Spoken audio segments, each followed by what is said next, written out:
Arlo Black, whereabouts are you this evening? Oh, I'm sitting in my bedroom, actually.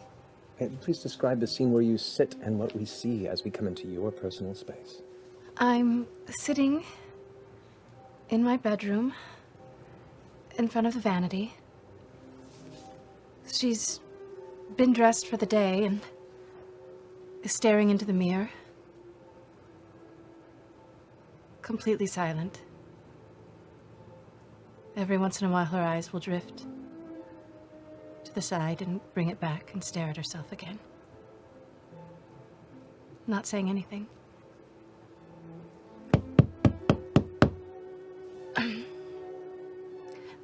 Come in. The door kind of lurches. She turns around. It's locked. Right. I get up and unlock the door. Miss Arlo Black, my apologies for disturbing you this evening. Candela requests your assistance. There has been a phenomenon. Wonderful. Thank you. We are to meet at the diner at your earliest convenience. The night is still young enough, and time is of the essence. Mr. Telbrook? Tell Mother I'll be going out for the evening. Oh, very well. I'll notify her. Not to worry. Will you be safe? Do you need assistance? Do you need an escort? As I tug on my glove. No escort will be necessary, thank you. Very well. Your mother will be unhappy, but I will deal with it. Hello, good evening. Thank you all for coming. I'm glad you all have some sense and not too busy. Never. So, Candela's recruiting fetuses now, are we? Hi. Listen. Arlo Black. Hello, Nancy. A pleasure. To meet you. Can I just walk up to Augie? Do you mind? Anytime. I'm just going to touch right here on their shoulder. Does it seem familiar, this substance? If you would like to make a sense test to see if you can ascertain the nature of this odd corruptive bleed. Great. I don't sense anything. So you reach out and go to sense it, and as you come in contact with the echo of this bleed signature, the residue of some sort of catastrophic flare-crossing event, you feel it, just like it would collect itself into Charlotte's jar. This almost jumps to your hand, and that cold sensation hits you, and the corruption briefly touches your very essence. I need you to go ahead and mark one bleed on your character sheet. Ready. How does this bleed affect you? Fucking How does it hell. cross into your consciousness? Well, I touched it with my gloved hand, but it wasn't enough, and I feel it almost in the hand that had already felt cold, and it travels up my arm and hits my chest for a moment. And I look up, and all of the things that have been on the periphery sort of drift into focus really fast. And I'll close my eyes and see if I can push it back. It takes a moment, and you feel your hand shaking with the cold. The rest of you, the room is temperate, but yet you watch as Arlo exhales with a shivering kind of quiver to the voice, and the breath itself is visible, like they're in the middle of a frozen cold snap, though a temperature none of you experience. And you. I wish you weren't here. Well, that's not very kind, Charlie. So what do? You go out and then you... How does this even work? So this happened at his apartment? That's what the Yeah, envelope so- said? I went in to go see Donald. He's at the end of my route. And then he puts in a piece of charcoal, and then it just explodes, and everything's blue, and there's ice, and... Did you say blue? Yeah. Everything as in it had like a hue. Like an energy. Yeah, It was blue. yeah. I don't think that was charcoal.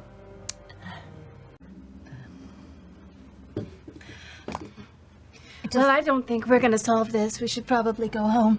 I saw you dive to check and by yourself to check on this particular material we found on the young man. Yes. I suspect this is not your first circle working with, right? Oh, no. Actually, Professor and I have worked together before. Oh, wonderful. Yes. Former student, diligent studier. Yeah, true, you So are kind. astute and keen to parse out the details of a person. Something that I'm not quite so good at myself. But yes, we've had some experience in this department. In that case, I don't need to warn you not to do that again, do I? Thank you, Charlie. Yes, we all care for each other very deeply. Following Augie's lead, you step out once more into the night air of the ever later growing eve here in New Fair.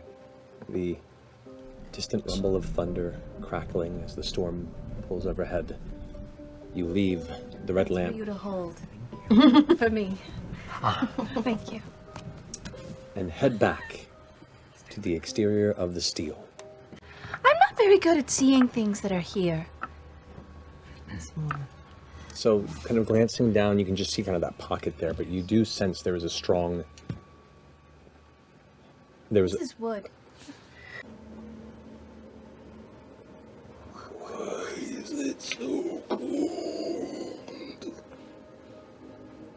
What do you see, sir? Turns towards you and you can see those black sockets, the emptiness behind them. They almost seem to widen when they meet your direction. You're so warm. Pull back. Arlo. In front of her to like shield her and Right. is an instinct. Yeah. The ghostly entity of Donald kind of like turns towards you. Back away. Back away. And it's just like reaching out, grasping. And as he does, you watch his arms stretch and extend, Jesus, what are we exaggerating. The doing? fingers themselves spreading out like spider legs. These like spectral claws that reach for you. Donald! Still reaching. What do you say? I trip over my dress, fall down on the ground, and start backing away on. When I remove my glove, you'll see that my hand is not what you would expect. It is a gray in color. My nails have turned black. The skin is cracked along the hand and along my forearm. You'll see just scratch marks, deep gashes that look old, but not healed. Let's go. Arlo, Yes? are you quite all right? Wonderful.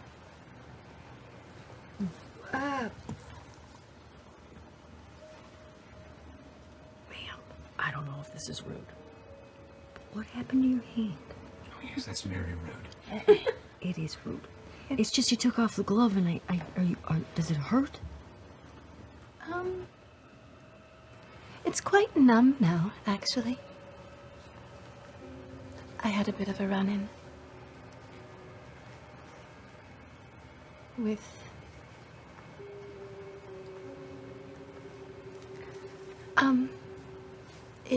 it's numb. It doesn't hurt very much. And I'll just touch the cameo that's on my neck. We should go. Okay. If we go that way, I'm sure we will find more Did proof. I ever send that message Oh, yes.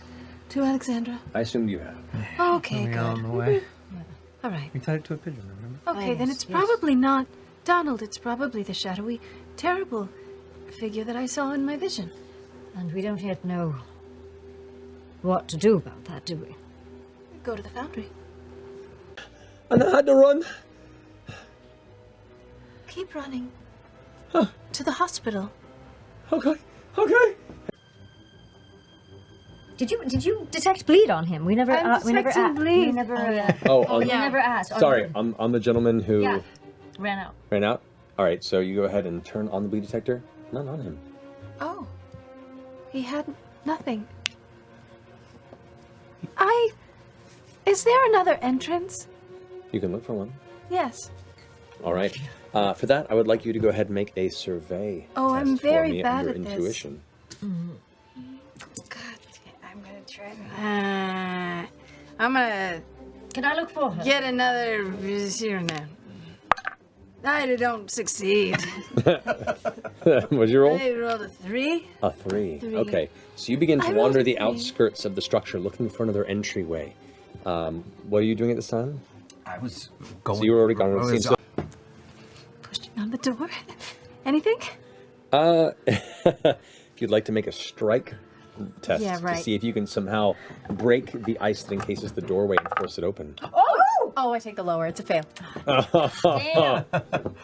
Damn. You're desperately pushing, and you slam into it once more, not realizing that some of the ice that gathered on the side has a bit of a jagged edge to it, and end up taking your gray hand and like impaling it slightly on the piece of ice.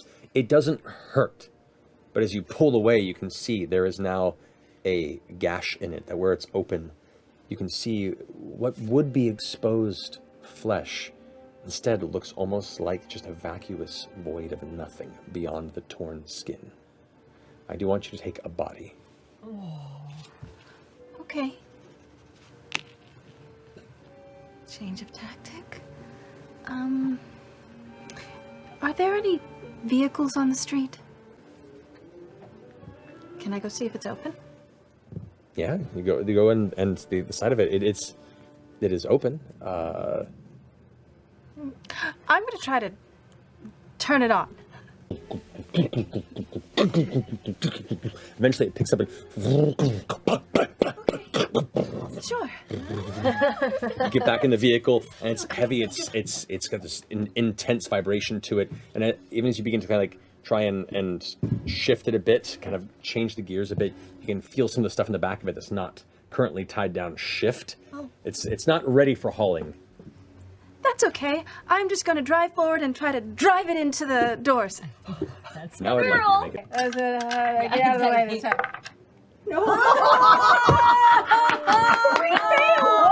Every one of them. 1, 2, 3. Oh no! It's such a brave, beautiful woman. Oh, no! Fuck that! Oh, I don't have it in the nerve. I only have resistance in cunning and intuition. No! I can't even re-roll it. No, my sweet student. Oh, no! So I don't know. When you first mentioned that Arlo was not there the first time I clocked it, so there's no way I can't leave. I'm not gonna leave her behind. Yeah. at which moment you immediately hear this heavy boom, this impact that echoes throughout the interior. The whole foundry kind of shakes, and you can see bits of ice kind of fall from different places within the interior of the foundry. It echoes. It is a loud bang. It's going to get a lot of attention. Arlo stumbles out of the vehicle, blood pouring down one side of her face. Oh Lord. I'm kind of like half out the door, and I just sort of wave. Hello. Did it work? No. Oh. Yeah. Okay. I'm just. Are we good to go in, or should we leave? I have a theory if you're willing to hear it. I would love to. Augie, if you see a shadowy beast coming towards you, don't. Get the fuck yeah, out. don't go towards it. She may have just been in an automobile accident, but it's You're just sound you're advice. bleeding out of your head, and you look a mess. Thank you. Okay. I'll be too. Is everyone okay? And you? I crashed a truck into a building. It didn't work. I'll have to send payment to them, I believe.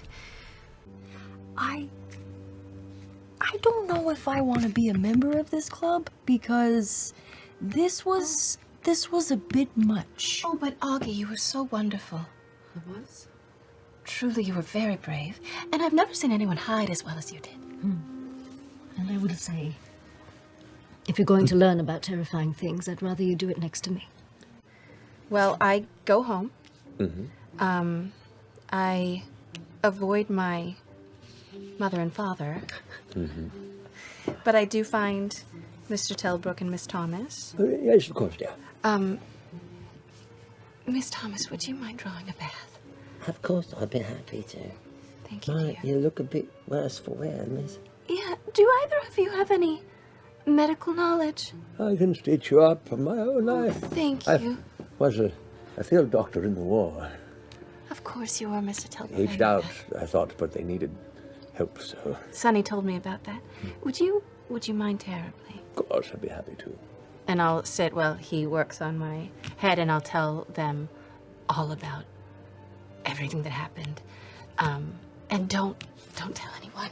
But oh, I do think we should send something over to the Clara house. Now, I already told Candela to do that, but I think we should send more. And if anybody comes knocking from the steel, I may have damaged the foundry over there. Direct them my way before sending them to Father, please. They both look at each other. Of course, an eventful evening. It was quite an exciting adventure. They look like they are happy to dive into the frivolities you speak of, and it's wonderful you have an active imagination. It shouldn't hurt yourself anymore.